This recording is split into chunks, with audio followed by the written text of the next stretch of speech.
Phone tapping కేసులో ప్రభాకర్ రావు 4వ రోజు కస్టడీ విచారణ కొనసాగుతోంది. మాజీ ఎస్ఐబీ చీఫ్ ప్రభాకర్ రావు వాడిన ఐక్లౌడ్, జీమెయిల్ ఖాతాలపై ఎంక్వైరీ చేస్తున్నారు.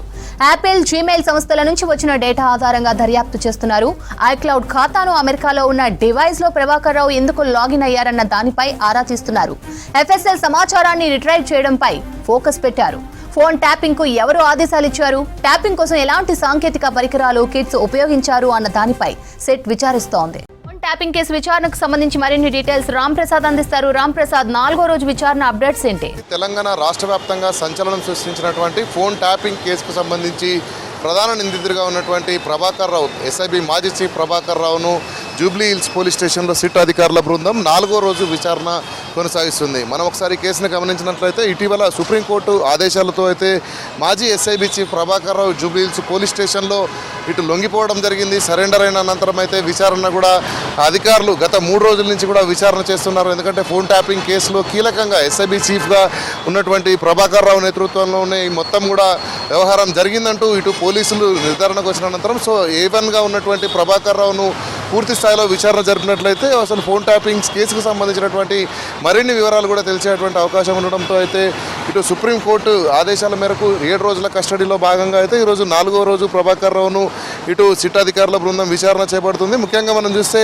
ప్రభాకర్ రావు తను అధికారంలో ఉండగానే తనకు సంబంధించినటువంటి ఉపయోగించినటువంటి ఇటు జీమెయిల్ కానీ అదేవిధంగా క్లౌడ్కు సంబంధించినటువంటి యొక్క డాటాను కూడా ఇటు అధికారులు అయితే పరిశీలిస్తున్నారు. ప్రధానంగా మనం చూస్తే ఈ యొక్క అంతేకాకుండా మనం చూడవచ్చు డాటా మొత్తాన్ని సేవ్ చేసేందుకు ఉపయోగించినటువంటి 26 హార్డ్ డిస్క్లతో పాటు అదేవిధంగా 7 కొత్త హార్డ్ డిస్క్లకు సంబంధించినటువంటి అంశాలని అన్నింటినీ కూడా ప్రస్తావిస్తున్నారు. ముఖ్యంగా మనం చూస్తే హార్డ్ డిస్క్లను ఎందుకు ధ్వంసం చేయాల్సి వచ్చింది, అంతేకాకుండా ఏ విధంగా ఈ యొక్క ఫోన్ ట్యాపింగ్కు పాల్పడ్డారనేటువంటి కోణంలో కూడా సిట్ అధికారుల బృందం అయితే విచారణ చేస్తున్నటువంటి సిచ్యువేషన్ కొనసాగుతుంది. ముఖ్యంగా మనం చూస్తే ఇటు జీమెయిల్ అకౌంట్కు సంబంధించినటువంటి సమాచారంపై కూడా ఇటు సిట్ అధికారుల బృందం అయితే ఇటు విచారణలో భాగంగా ఇటు ప్రభాకర్ రావును మరిన్ని ప్రశ్నలు సంధిస్తున్నటువంటి సిచ్యువేషన్ కొనసాగుతుంది. అంతేకాకుండా తనకు ఉన్నటువంటి క్లౌడ్కు సంబంధించినటువంటి ఒక అకౌంటును కూడా దానిపైన కూడా ఇటు సిట్ అధికారుల బృందం ఆరా తీస్తున్నటువంటి పరిస్థితి. ముఖ్యంగా మనం చూస్తే అమెరికాలో ప్రభాకర్ రావు ఉన్న సమయంలో తనకున్నటువంటి వ్యక్తిగత ల్యాప్టాప్లు కానీ అదేవిధంగా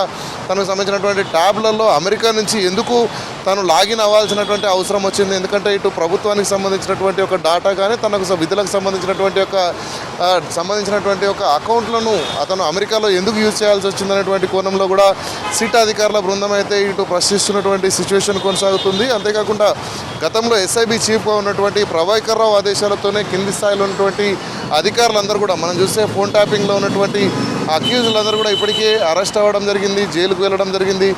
ఈ క్రమంలో తను ఎవరి ఆదేశాల మేరకు ఇటు కింద ఉన్నటువంటి అధికారులకు ఆదేశాలు ఇచ్చాడనేటువంటి కోణంలో కూడా అధికారుల విచారణ అయితే కొనసాగుతుంది. ముఖ్యంగా మనం చూస్తే ఎలాంటి సాంకేతిక పరికరానికి సంబంధించినటువంటి పరికరాలను వాడారు, ఎందుకంటే ఇటు ఫోన్ ట్యాపింగ్ కావాల్సినటువంటి ఒక హార్డ్ డిస్క్లు కానీ అదేవిధంగా కంప్యూటర్స్ కానీ ల్యాప్టాప్స్ కానీ ట్యాబ్స్ కానీ వీటన్నిటిని ఏ విధంగా ఉపయోగించారు, దానికి ఎలాంటి యొక్క ల్యాప్టాప్స్ను వాడారు, వ్యక్తిగత ల్యాప్టాప్స్ యూజ్ చేశారా లేదంటే ఇటు ప్రభుత్వం నుంచి కేటాయించినటువంటి వాటిని యూజ్ చేశారా అనేటువంటి కోణంలో కూడా దానికి సంబంధించినటువంటి గతంలో ఎక్కడ ఉన్నటువంటి ఐపీ అడ్రస్లను వాడారు, ఎందుకంటే అమెరికా నుంచి కూడా లాగిన్ చేసిన క్రమంలో అక్కడ ఉన్నటువంటి ఐపీ అడ్రస్లు కానీ అదేవిధంగా తెలంగాణలో ఏ ప్రాంతం నుంచి తన యొక్క డాటాను సేకరించారు, అంతేకాకుండా దానికి సంబంధించినటువంటి వివరాలు అన్నింటినీ కూడా ఇటు పోలీసులో సంబంధించినటువంటి విచారణ సిట్ అధికారులు అయితే ప్రశ్నిస్తున్నటువంటి సిచ్యువేషన్ కొనసాగుతుంది. ముఖ్యంగా మనం చూస్తే ఇప్పటికే ఫోన్ ట్యాపింగ్ కేసులో రాష్ట్ర వ్యాప్తంగా సంచలనం సృష్టించిన క్రమంలో సుప్రీంకోర్టు ఆదేశాల మేరకు అయితే ప్రభాకర్ రావు పోలీస్ స్టేషన్లో లొంగిపోవడం జరిగింది. అంతేకాకుండా తనను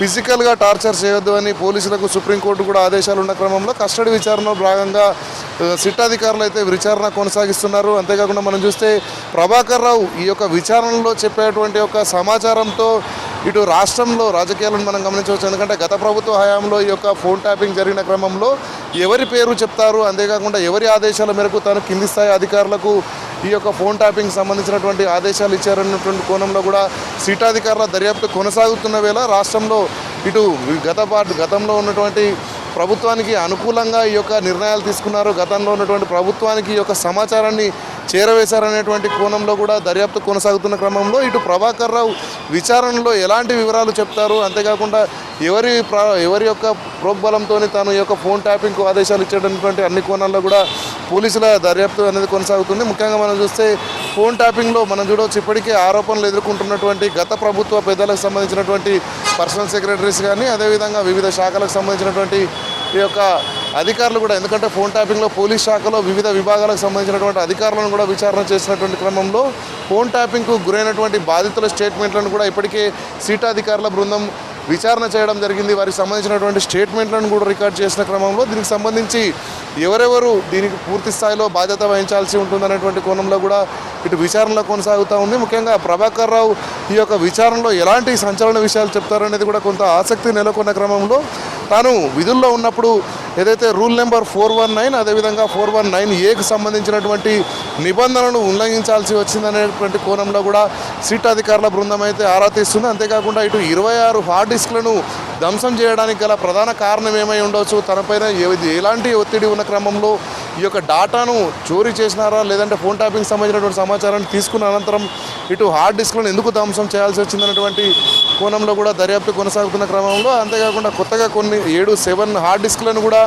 ఇటు ఎందుకు తీసుకురావాల్సి వచ్చింది, దాంట్లో ఎలాంటి డాటాను స్టోర్ చేశారనేటువంటి కోణంలో కూడా సిట్ అధికారుల విచారణ అయితే కొనసాగుతుంది. మనం ముఖ్యంగా చూస్తే ఈ నెల 18 వరకు అయితే జరగనున్నటువంటి యొక్క విచారణలో అయితే మరికొంత సమాచారాన్ని రాబట్టి అనంతరం తన సహకారం ఉంటుందా లేదా, ఎందుకంటే ఫోన్ ట్యాపింగ్ కేసులో మనం గతంలో చూస్తే ప్రభాకర్ రావు సిట్ అధికారులకు కొంత చుక్కలు చూపించినటువంటి పరిస్థితి. ఎందుకంటే అడిగినటువంటి ప్రశ్నలకు సమాధానం చెప్పకపోవడంతో పాటు వారికి సహకరించడం కోణంలో కూడా ఇటు సిట్ అధికారుల బృందం సుప్రీంకోర్టులో పిల్ దాఖలు చేయడం జరిగింది. ఎందుకంటే తను కస్టడీలో ఉన్నప్పటికీ కూడా కస్టడీకి సంబంధించి అధికారుల ప్రశ్నలకు సరైన సమాధానం చెప్పట్లేదని చెప్తున్న క్రమంలో దీనికి సంబంధించి ఈ నెల 19న మరొకసారి కూడా సుప్రీంకోర్టులో విచారణ జరగనున్న నేపథ్యంలో 7 రోజులు నిర్వహించబోయేటువంటి యొక్క ఎస్ఐబి చీఫ్కు సంబంధించినటువంటి మాజీ చీఫ్కి సంబంధించినటువంటి ప్రభాకర్ రావు విచారణకు సంబంధించినటువంటి అన్ని వివరాలను కూడా సుప్రీంకోర్టు ముందు ఇటు సిట్ బృందం ఉంచేటువంటి ప్రయత్నం చేస్తున్న క్రమంలో మొత్తంగా ఈ యొక్క కేసులో ప్రభాకర్ రావు ఎలాంటి యొక్క